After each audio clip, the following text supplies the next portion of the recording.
It's time for Brush Street Beat, presented by McLaren Healthcare. Today's guest is Len Kasper, the play-by-play announcer for the Chicago Cubs, who are in the middle of a series with our Detroit Tigers right now. Len, before we get to talking about that, I understand that you actually grew up in Michigan. So why don't you tell us a little bit about your background? Yeah, Daniella and Art, thanks for having me on. I am from Shepherd, Michigan. If it's a very tiny town, about 5, 6 miles south of Mount Pleasant, so I'm a mid-Michigander by birth. I know it's Michiganian by now, but I have a hard time changing that. So yeah, I have very deep Michigan roots. My parents still live there. I have a lot of cousins who live in the Lansing and Grand Rapids area and also some relatives from Detroit. So Michigan is very much a part of who I am. I went to college at Marquette University in Milwaukee, and I lived there for 13 years. That's where I met my wife. That's where my son was born.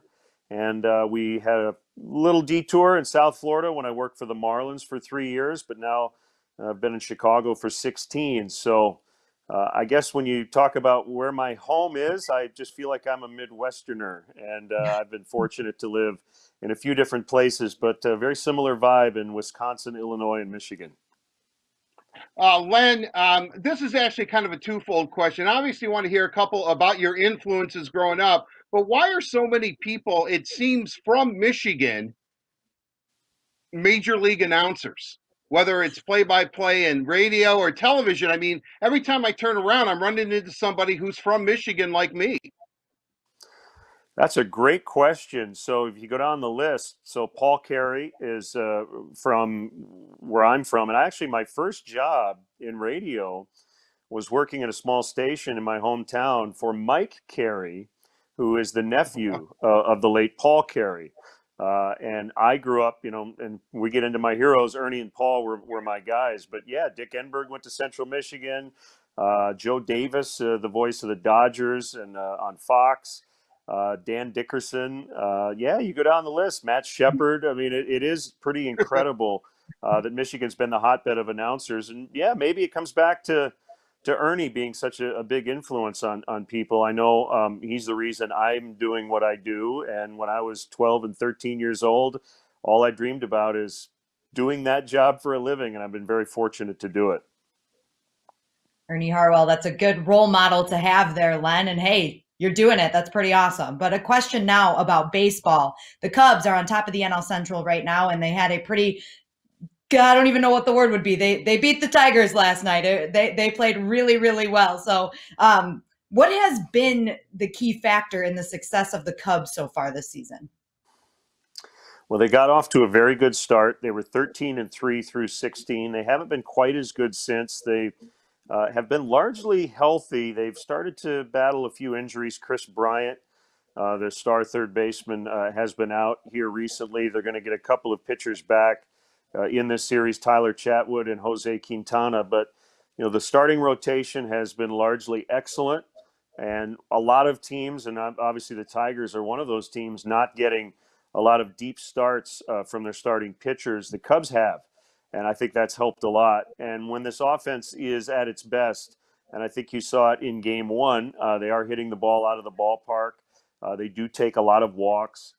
It is a veteran group. They have a few young guys, but for the most part, this is the core group that's been together since they won the World Series in 2016. So they're in their window right now, and I think they feel like they've got a real good shot here in 2020. As bizarre a season as this has been, David Ross, when we started, said, I don't care if we play 5 games this year. If there's a trophy at the end of the rainbow, I want it.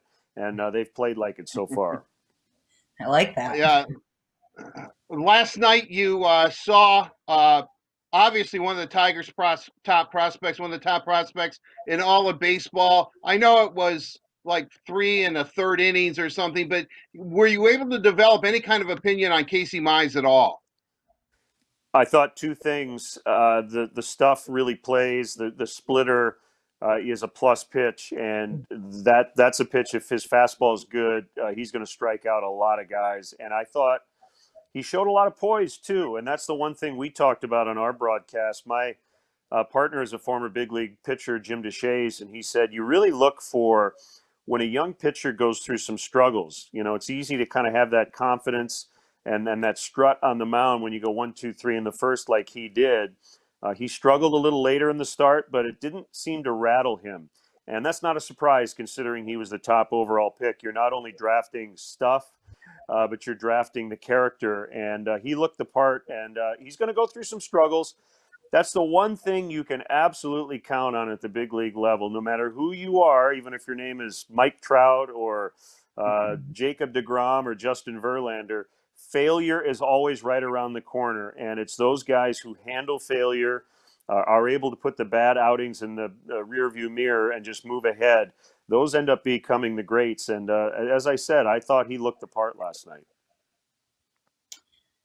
Len, the Tigers and Cubs don't get to play each other all that often in a normal season, so it's fun to always have them in town, and I'm sure you feel the same way about coming to town or vice versa, having the Tigers in town. What is different or exciting about playing Detroit?